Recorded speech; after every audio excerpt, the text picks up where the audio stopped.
Bueno, la bioquímica. La bioquímica es una rama de la ciencia que estudia la composición química de los seres vivos, especialmente las proteínas, carbohidratos, lípidos y ácidos nucleicos, además de otras pequeñas moléculas presentes en las células y las reacciones químicas que sufren estos compuestos, que es el metabolismo, que les permite obtener energía, catabolismo y generar biomoléculas propias, anabolismo. Em,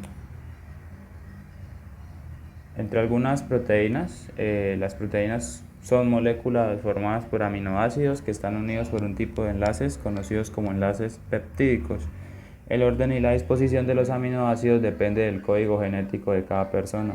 Todas las proteínas están compuestas por carbono, hidrógeno, oxígeno y nitrógeno, y la mayoría contiene además azufre y fósforo. Los lípidos son un conjunto de moléculas orgánicas, la mayoría biomoléculas, que están constituidas principalmente por carbono e hidrógeno y en menor medida por oxígeno, que integran cadenas hidrocarbonadas alifáticas o aromáticas, aunque también pueden contener fósforo, azufre y nitrógeno. Los carbohidratos son uno de los principales tipos de nutrientes, son una fuente más importante de energía para su cuerpo. Su sistema digestivo convierte sus hidratos de carbono en glucosa, azúcar en la sangre. Su cuerpo usa esta azúcar como energía para sus células, tejidos y órganos, y guarda cualquier azúcar extra en su hígado y músculos para cuando los necesite. Los ácidos nucleicos son grandes polímeros formados por la repetición de monómeros, denominados nucleótidos unidos mediante enlaces fosfodiéster. Se forman largas cadenas, algunas moléculas de ácidos nucleicos llegan a alcanzar tamaños gigantescos, de millones de nucleótidos encadenados.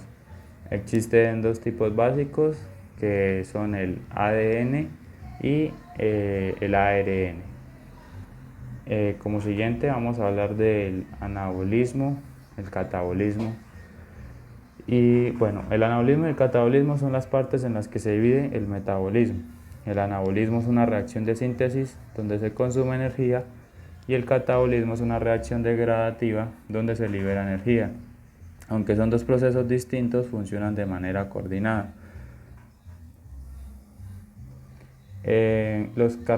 Las reacciones químicas. Es todo proceso termodinámico en el cual dos o más sustancias llamadas reactantes o reactivos se transforman, cambiando su estructura molecular y sus enlaces en otras sustancias llamadas productos. Los carbohidratos. Los carbohidratos son un tipo de macronutriente que se encuentra en muchos alimentos y bebidas.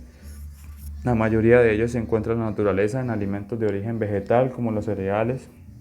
Los fabricantes de alimentos también agregan carbohidratos en la forma de almidón o azúcar agregado a los alimentos procesados.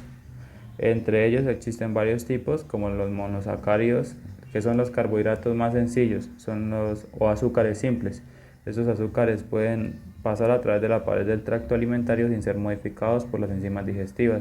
Los tres más comunes son la glucosa, la fructosa y la galactosa. También existen los disacáridos, que son compuestos de azúcares simples. Necesitan que el cuerpo los convierta en monosacáridos antes de que se puedan absorber en el tracto alimentario. Un ejemplo de ellos son la sacarosa, la lactosa y la maltosa. Y por último, los polisacáridos, que son químicamente los carbohidratos más complejos.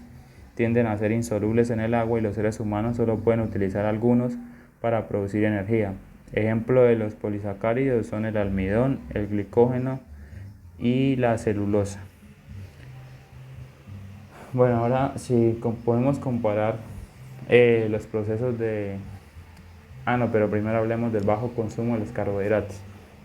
Podemos tener efectos perjudiciales como la pérdida de peso, la disminución de energía, la gripe, riesgo de enfermedad cardíaca, los antojos pueden desaparecer y se puede sufrir un riesgo de diabetes.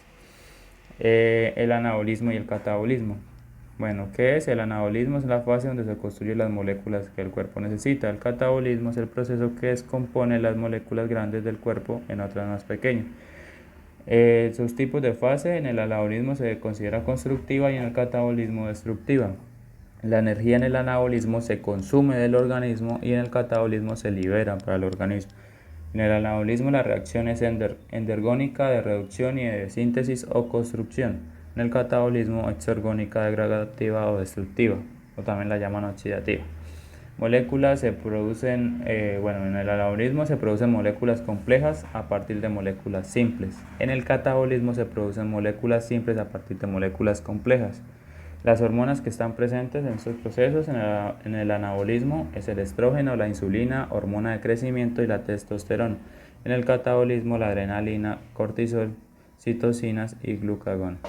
Los ejemplos en el anabolismo, cuando los aminoácidos se convierten en proteínas, la glucosa en glucógeno y los ácidos grasos en triglicéridos. Y en el catabolismo, cuando las proteínas se convierten en aminoácidos, las proteínas en glucosas, el glucógeno en glucosa y los triglicéridos en ácidos grasos. Ahora vamos a hablar del ATP, que es un nucleótido fundamental en la obtención de energía celular. Está formado por una base nitrogenada, la adenina, unida al carbono 1 de un azúcar de tipo pentosa. Se produce durante la fotorrespiración y la respiración celular y es consumido por muchas enzimas en la catálisis de numerosos procesos químicos.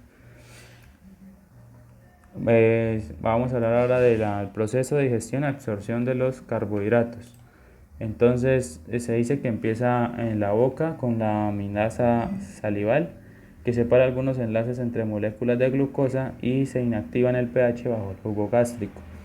Como segundo paso, la mayoría ocurre en el duodeno. La amilasa pancreática divide las cadenas de almidón para producir maltosa, maltriosa y oligosacáridos. Se hidrolizan en enzimas y también hidroliza sacarosa y lactosa. Como tercero, en el transporte secundario activo, la glucosa comparte un acarreador con el Na y en la difusión facilitada a través de la membrana apical cuando la concentración de glucosa en la luz intestinal es alta. Como cuarto, deja la célula por difusión facilitada e ingresa al líquido intersticial y pasa a los capilares. La glucosa y las calorías. Entonces, de la glucosa podemos decir que es una molécula orgánica compuesta por carbono, hidrógeno y oxígeno, cuya fórmula es C6H12O6. Como tal, forma parte de un grupo mayor de azúcares o carbohidratos. En su composición química se encuentra el carbono, el oxígeno y el hidrógeno. Algunas de sus características es que es una hexosa, es decir, tiene 6 átomos de carbón. Es una aldosa, posee el grupo aldehído o carbonilo CHO en el primer carbono.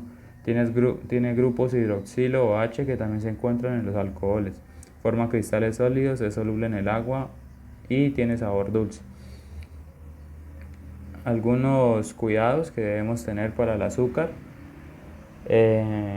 pues que la glucosa que no es oxidada, o sea el azúcar que no es oxidado o quemado dentro de las células se transforma en glucógeno, el cual se almacena en el hígado y en los músculos. El resto de la glucosa se transforma en grasa que se acumula generando un aumento de peso corporal. Siempre que se mantenga una vida muy sedentaria y se ingiera más glucosa de lo que se gasta o quema, la misma se depositará como grasa, ya sea entre los órganos vitales o bajo la piel. Por eso es importante no ingerir demasiada glucosa. Los carbohidratos, algunas de sus fuentes son las frutas, los vegetales, la leche, las nueces, cereal, semillas y legumbres. Existen 3 tipos que ya los mencioné anteriormente. Bueno, ahora nos piden un ejercicio para una dieta de 2.450 calorías diarias para un hombre. Una alternativa puede ser al desayuno un zumo de frutas, una taza de leche desnatada, una cucharada de miel o azúcar, cereales integrales más media taza normales, un pan, un queso fresco, café, té o infusión. Al almuerzo puede ser un yogur desnatado con miel y una pieza de fruta.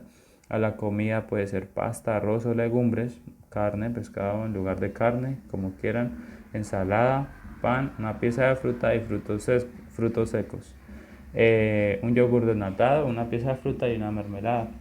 A la cena puede ser una verdura cocida con 2 patatas hervidas, pescado, pan y una pieza de fruta. Por otro lado, nos pedían hallar una dieta de 2.300 calorías diarias para una mujer. Una opción podría ser al desayuno una taza de leche desnatada, queso fresco, 3 tostadas integrales o una taza de cereales o 60 gramos de pan, como deseen, mermelada, zumo de frutas, café, té o infusión. A la comida puede ser una verdura hervida, patata mediana hervida, ensalada en lugar de verdura con patata, carne o pollo sin piel. Opcional puede ser pescado al horno, hervido a la plancha o al vapor, una taza de pasta italiana sin salsa o arroz, una pieza de fruta, pan. La merienda puede ser una pieza de fruta, un yogur desnatado, una cucharada de miel o mermelada, y a la cena una ensalada, pescado a la plancha, al horno, vapor o hervido y un pan.